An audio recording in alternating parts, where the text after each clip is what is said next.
Good morning, everyone. Welcome to the Smart Life Club. I'm Vickie Helm, and this is the Coffee Break Show. Hey, if you're new here, we share information, insights, motivation, and inspiration so that we can help each other rise up and continue being successful. It's a place we meet, we have fun, we talk, we move forward, and we share ideas. And if you're new here, do me a favor. Put your name down below so I can see who you are and welcome you here. And if you are watching afterwards, if you're watching the replay, do me a favor and write #replay, #replay. It's Friday. It's been an incredible week so far. Do me a favor. And if you're new here, let me see who you are. If you're a regular here, I see people jumping on board, but I don't see their name on board yet. And I kind of want to see that as well and welcome people to the show today. We have good morning and happy Friday. Nice to see you, Lori. I'm hoping that you got your coffee. I know I have my Logic here as well. And I'm going to be talking about the subject that is all over the news as well as politics. What we're going to be talking about today, I want to have a discussion about the coronavirus and what you're doing about it and what I'm doing about it, or what your tips are, what you think about it. And, at first, I wanted to avoid this topic. Good morning. It's Payday Friday. All right. Way to go. Nice to see you, Scott. Great to see you on. Good morning, Robin. Nice to see you on as well. If you're jumping on, put your name over there. I want to say hi to you and see how you are, see what you're doing. So always a good day. That's right. When you're 6 feet above the ground, it's always a good day. Now, I want to have this conversation in a logical form. So if you guys have ever read my book, which I suggest everyone reads my book, this is The Ultimate Freedom. And in this book, I share once that I was a police officer for a very short time because I think I sucked at it. And I was in there watching a mistake I made. And the mistake I made was there was a very drunk woman. She was so drunk, I couldn't even believe that she couldn't say her name, or her words were slurring and everything else. And I thought she was so drunk. I was in my rookie season in my FTO training. The lieutenant came on scene because she was just so drunk. And one of the things that happened was we found out she wasn't drunk. She was actually in a diabetic state. Well, he did. I just pronounced her drunk and was ready to take her to the drunk tank. And I made this big mistake of following my judgments versus following the evidence. And I was very embarrassed, very kind of ashamed in the moment when my police officer, my lieutenant, was like, "Okay, what were you thinking?" And I was thinking, well, she's slurring her speech and she couldn't sit up and she was stumbling and everything else. And he goes, "Yes, but did you smell any alcohol on her?" And I was like, "No, I didn't smell any alcohol on her at once. Hey, Donnie, nice to see you on." And then there was a clear sentence. It was like, "Okay, if you smelled, did you see anything? Did you ask? Did you look?" And when he looked, he was trying to give me hints that this was diabetes. So we put her in the ambulance, of course, and they took her off. And when he was driving we were following the ambulance to the ER so we could get a better report and everything else. And he was just telling me in a way, he's like, "Vickie, we don't make speculations. We look for evidence and we find facts and we study the crime scene. We don't just come over and speculate." And I realized I had determined right away, good morning. I don't know if that's Mary Jo or who it is, but somebody go up here and hit that StreamYard /Facebook and let me know who you are. Nice to see you on. So anyway, I realized from that moment on, I would never, ever again look at something without producing evidence and watching and seeing what's happening in the world, seeing the whole scope of things. And I know a lot of people are interested in the coronavirus, and now it's labeled as a pandemic, and there's all sorts of conspiracy theory, which you have to remove, and then look at evidence. We want to look at evidence and facts. And I'm going to tell you, hi, Karen, nice to see you on, buddy. I want to tell you right away what it is that I've done, what I think other people should do. And I think you should look at it. I've been studying it now. My whole team has for about, I don't know, I want to say 2 weeks. And I have heard both sides of it. I've heard, here we go again with the news media trying to make us all scared, blah, blah, blah, blah, blah. Here we go again with the, it's Sherry Grant. Hey, Sherry, nice to see you. Hey, I've been watching the building of your house, my buddy. And I tell you, I'm excited to see what it comes out. I wish I could see the whole plans, but I saw the platform there. Okay, moving back in the bowl. Nice to see you on, Sherry. So what happens when we take a look at the evidence? Well, I want to let you know that what I'm going to compare this to is two different countries. I'm going to compare Ebola with right now, what is the coronavirus? See, they didn't lock people up or have lockdowns with the Ebola virus, and right now they do. They have 60 million people on lockdown, not being able to leave in all provinces. You can't get out and you can't get into that country. And that should tell you the mean of that right there. They built 2 hospitals in 10 days. They've taken every single place that they can put a cot and placed a cot. No government is going to prepare or spend that kind of money if they didn't think something was urgent. Here's what I know. Governments are slow to act. They're methodical, and there's a lot of thinking involved. They're slow to act. Look at our Katrina. We're very slow to act through government. Entrepreneurs change stuff quickly. They make stuff happen overnight. But when it comes to governments this morning, the whole of China is in a uproar because the guy that first announced the coronavirus, he died. He's dead now. So what I know is that on the slow uptake of the government, in my opinion, has allowed it to breach the borders of the world. But then the slow actions of some of the airlines, I think, helped spread it around the world as well. Now, I know that you think 12 cases in the United States is nothing. And normally it wouldn't be, except that if you look at the numbers, in about 10 days, those numbers doubled. They went from 5 to 12, just like that.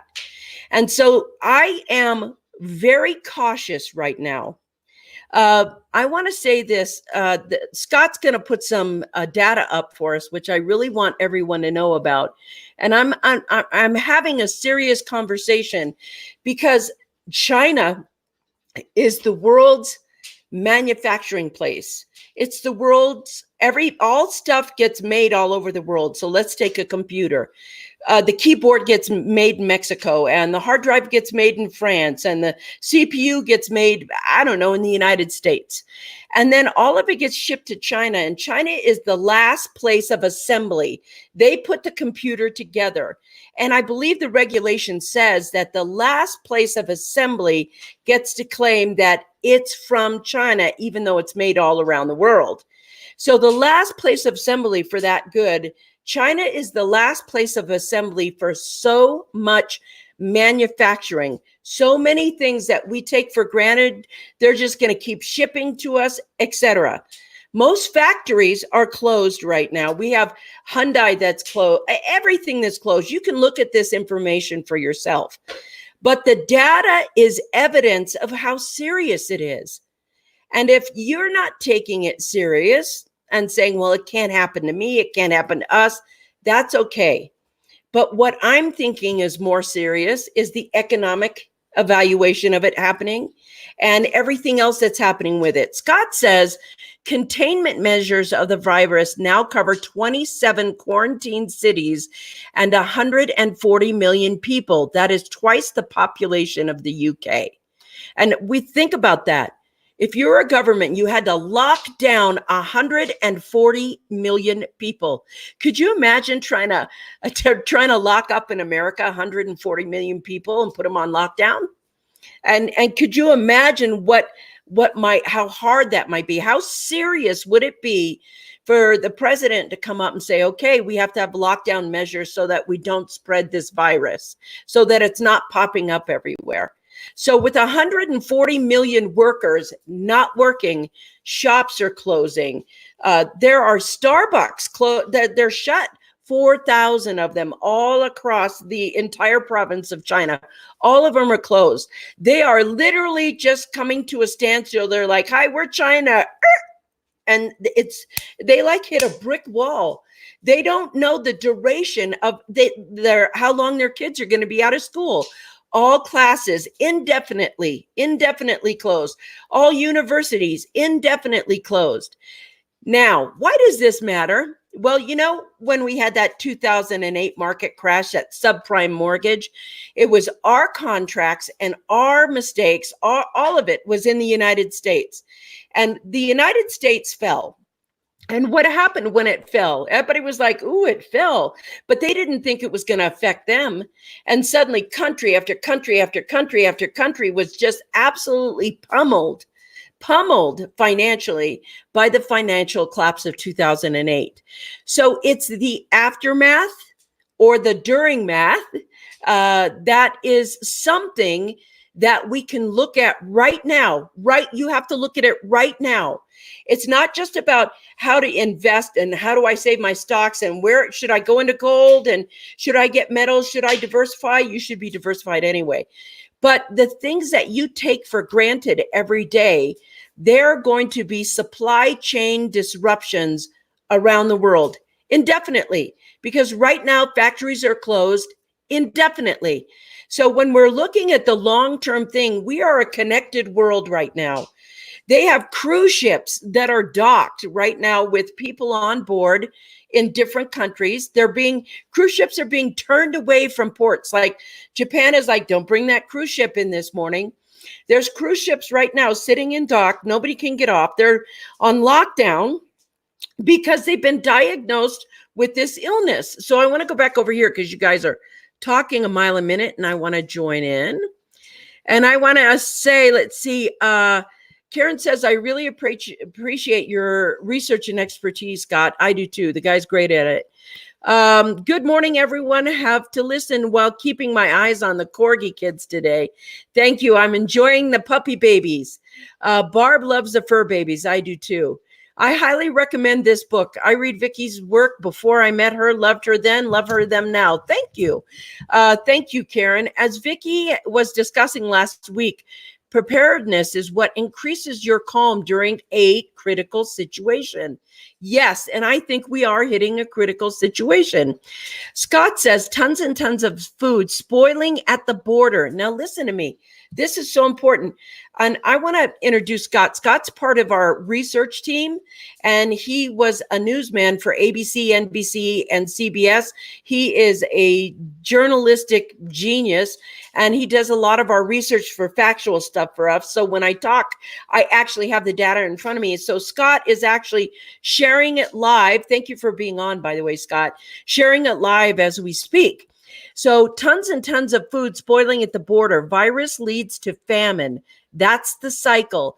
He said lockdowns in China cities have disrupted logistics, while tighter border inspections have lengthened wait times, causing fruit to spoil before it gets to market. Chinese have been ordered to stay home, and that means no shoppers, said Jira. And if they manage to go out, they only buy necessities, not durian. That is interesting too, because it's so hard to look at what's happening in the world and how it's going to affect you and your future. And a lot of people, they just want to hear that, oh, it's not going to happen to us. And oh, if I just focus, then the locust and the earthquake and the flooding and the fire, it'll all pass by me. Maybe it will. I'm a believer that sometimes trials happen. And when I'm prepared for a trial, the trial is easier. Hey, Stephen, nice to see you on. You're not swimming today. How nice to have you on this Friday. You have a great understanding of how this will impact the world. I think I do, actually. Thank you for saying that. Donnie put some Twitter statistics and statuses. He put a link to it up in the description. Vickie has an amazing ability to see beyond what is in front of our faces or media at this moment, then using discerning calm to evaluate how those factors will impact our world. So here's what I want to say. I'm going to give you my opinion. And don't judge. I'm just going to ask you for a moment to evaluate, not speculate. So do you understand the difference when we talked in the beginning? I want you to evaluate the evidence that is appearing in front of you right now. There's 2000, it is developing as a pandemic around the world. Will it influence you? Yes. Will you catch the coronavirus? I don't know. I don't know where you've been. I don't know what you traveled to. I know that I've cut back flights to everywhere. I've cut speaking engagements and things like that. I've chosen not to be out in it because there are better ways, like doing this, doing a live, that I can spread that message. But we are going to have fallout from this. And the fallout you want to watch. The other thing is, if it does spread in the United States, if it does go wild like it is in China, which I don't know really. I'm not a doctor. I'm not a pathologist. I don't look at that. I always look at the economic end of it. And I'm looking at it right now and thinking, if it hit the United States, what would I want to do? And I'm going to share this with you. I think the possibility of this pandemic going huge is on its way. I don't think it's stoppable right now. There is not a way that right now the World Health Organization and all the medical people are saying that a virus vaccine or something is a year to 18 months out. That means there isn't something that can stop this for a year to 18 months.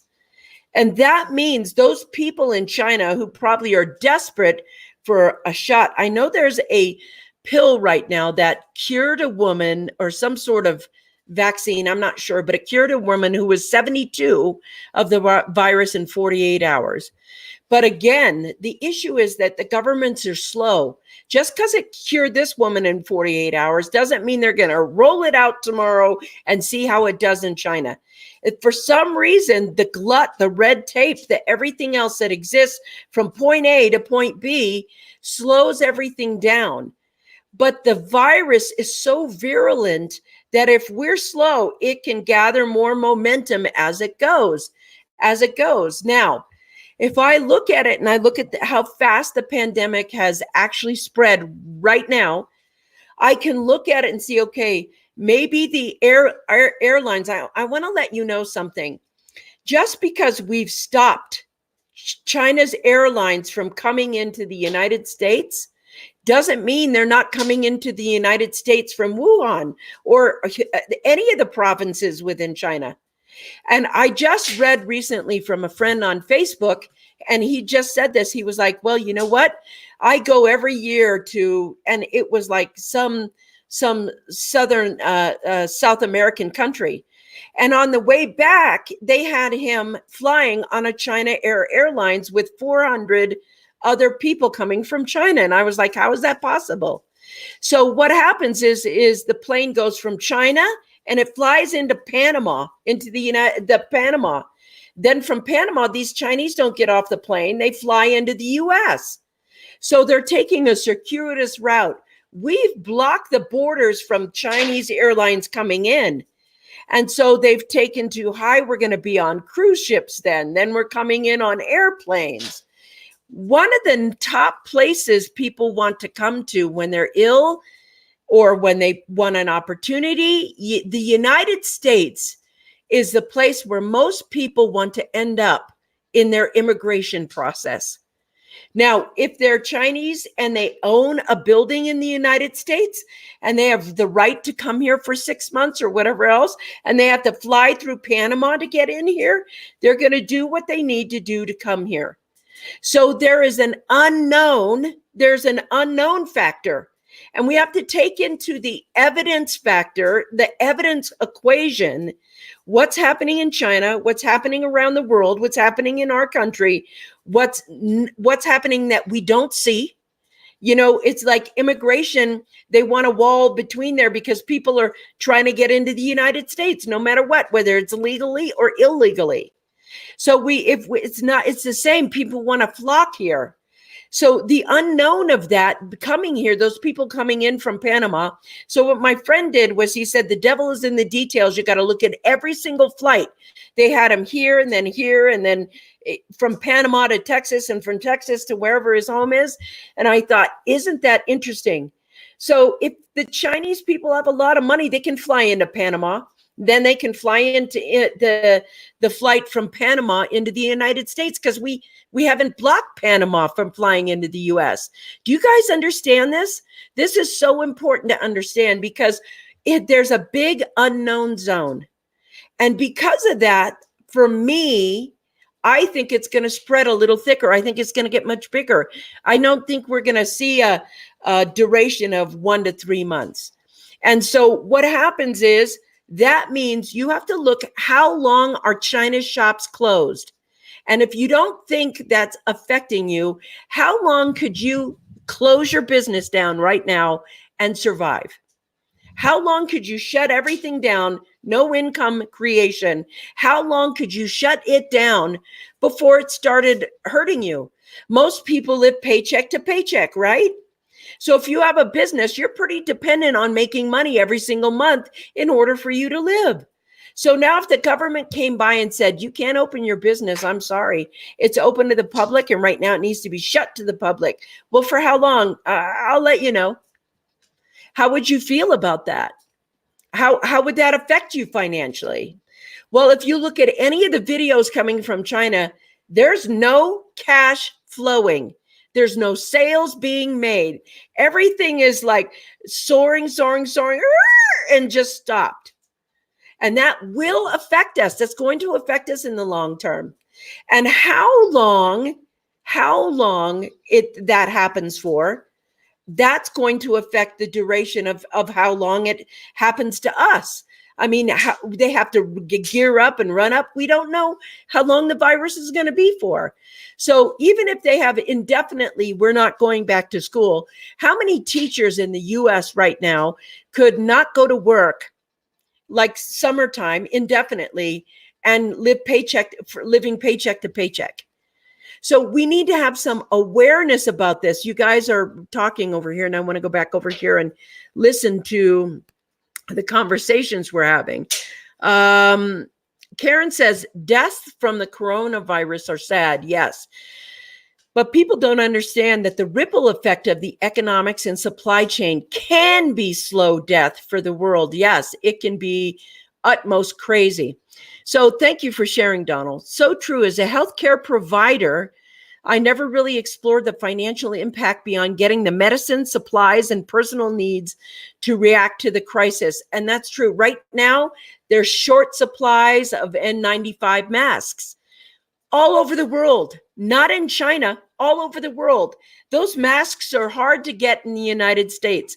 And that means there are some people who are preparing ahead of you. If you haven't prepared, if you haven't done anything, just take a moment right now and evaluate. Don't speculate or look at the news. Go look for yourself. There are plenty of videos out there by the Chinese people. And then don't speculate, just evaluate in a logic manner. This affects this, affects this. The whole world has become one factory. They've become one factory, and every factory has departments. And the departments are, all over the world, like the electronic department. Where's that? Oh, Japan. So we know that if the coronavirus gets worse in Japan, they're going to do the same thing that they're doing in China. They're going to lock down, period. So what happens to us? We are the consumers of everything. We are the world's number one thing that we produce is shoppers. We don't manufacture anything anymore. So the consequences that are coming are unknown right now, because the virus is on the upswing. And right now the virus is winning. It's like virus 30,000 or 600 to 1. And we are getting our butts kicked right now because governments are slow and the pandemic is fast and things are shut down and not moving. And this is a time to pay attention, not panic. There's no panic here, but pay attention, because as this grows, There is going to be, right now, they're having panic fights and panic shopping for toilet paper in China. Toilet paper in China. Think about that. That is most of the time something that we take for granted when really it could be something that's really important later. So, wow, that's crazy to consider that unexpected consequence. Yes, Robin, it is. This is where having online cash flows is critical to your financial well-being. You got that right. That's absolutely truth. Donnie says the novel coronavirus 218, January 31st, US, we are preparing as if this is the next pandemic. Dr. Nancy at the CDC said that for the United States. The United States is preparing and seeing this as the next pandemic. Thank you, Donald. No matter where you are in the world, please do the same. 2 weeks worth of food, 2 weeks worth of water, 2 weeks worth of refilled prescription drugs. Get OTC, over-the-counter medicine. Sign up for alerts with your local government. Get the flu shot. That's what the head, Dr. Nancy M. of the CDC, is saying for Americans to do. Now, that's evidence.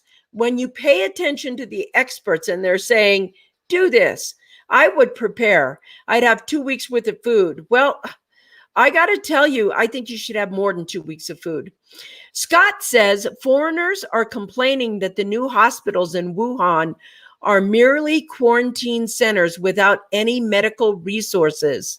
Yes, that I would be complaining too. Hey, Stephen, let's see. We will not see the impact of this situation for at least another month. I agree with you. We need another month to see how it's exploding. So true. You will see the lack of merchandise on the shelf become less and less. Yes, the supply chain is now. That would make sense with the time frame of the building. So Lori says, I'm going to stock way up on toilet paper soon. Thank you. I hadn't thought about the effects of this virus on that. So I'm going to help you out here and tell you one of the best places I think to get supplies at. Now, one of the most together religious organizations is the Mormons. The Mormons are the bomb. They have preparedness for disasters better than anybody else I've ever seen on the planet. And they have something called the Bishop's Storehouse and or providentliving.org, I think it is. Would somebody put the link in there for them? And what happens is they have long-term storage supplies, rice and beans and honey and all kinds of stuff that you can get. They are made in the United States. They're made here in this country. So the reason that makes sense is to buy the stuff that's coming from China. Although the virus could be, would be dead, I don't want to take that chances. But the Mormon are the best in an emergency ever. And if somebody will put the link to the Provident Living down there, you don't have to be a member of the Mormon church to acquire these goods. They like everyone to be prepared with storage. And so what I want to offer today is that you put the list, or if some providentliving.org, thank you. There's a list of what they have there that you can buy. And at Provident Living, all you have to do, hang on, I need a sip of coffee here. Thank you. All you have to do is get their list. You put your zip code in and it'll show you the centers all around you. So you can find your local Bishop Storehouse Provident Living site, .org. It's right there. And get American-made products that are long-term storage. So, for instance, the rice lasts 30 years. So you can buy a 10-pound cans of 6 of them in a box of rice that has been made in the U.S., made here, it's safe, and get some basic stores, your basic stores of food up as much as you can. I think 2 weeks worth is absolutely ridiculous. I think it's too small.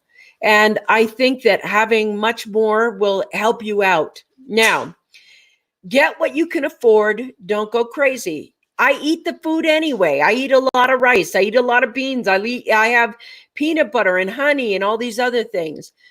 I've chosen to shop differently because most of the food that gets shipped in around the world, etc., you don't know who's touched it.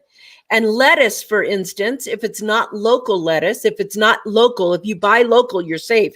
But lettuce has a tendency to let germs hang on it and stay with it. Let's see. Karen says, I picked up a huge order last week. Awesome. Thank you.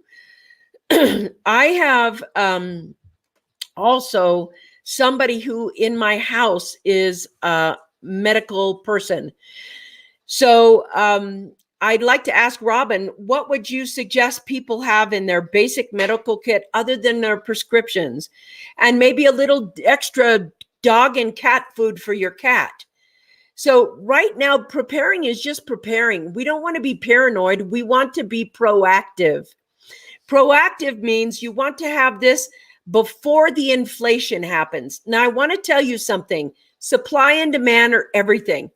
And right now, supplies in China that were like nothing over here are skyrocketing in price as the pandemic gets worse. But here's the thing, the supplies that come to us from China, when those shortages happen, the prices of everything are going to go up. It's a supply and demand thing. So if you plant a garden this year, I think that'd be a smart thing. Even if you have a little garden apartment and you have 4 pots that have lettuce over here, kale over here, some peas and tomatoes, something. But there's going to get to be a long-term cost for this.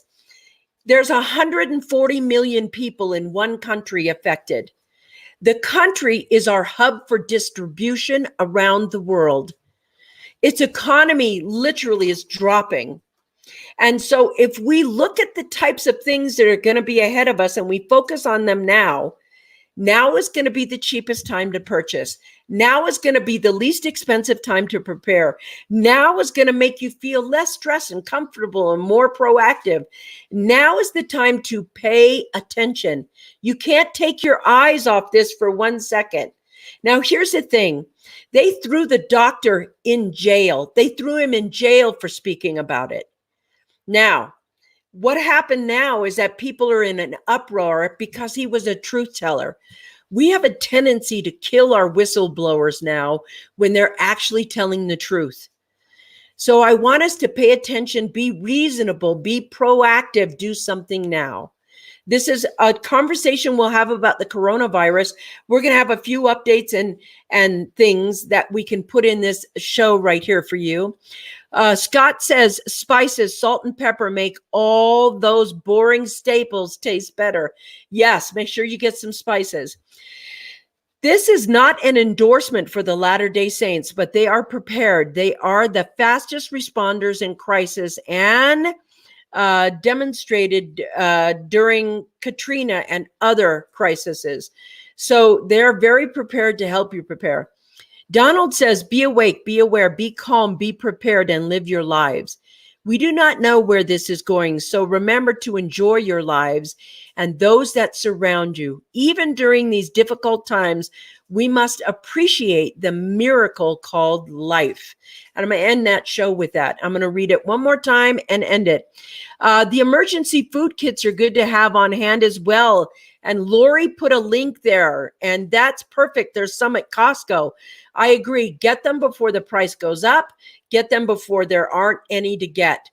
Donnie said, be awake, be aware, be calm, be prepared, and live our lives. We do not know where this is going, so remember to enjoy your lives and those that surround you. Even during these difficult times, we must appreciate the miracle of life, the miracle that is you. Tell people you love them. Tell them, be around, have joy, have fun, and be prepared. All right, you guys, it's going to be Monday before I see you again. Thank you for being with me today. This has been the Coffee Break Show. Mwah. Peace out.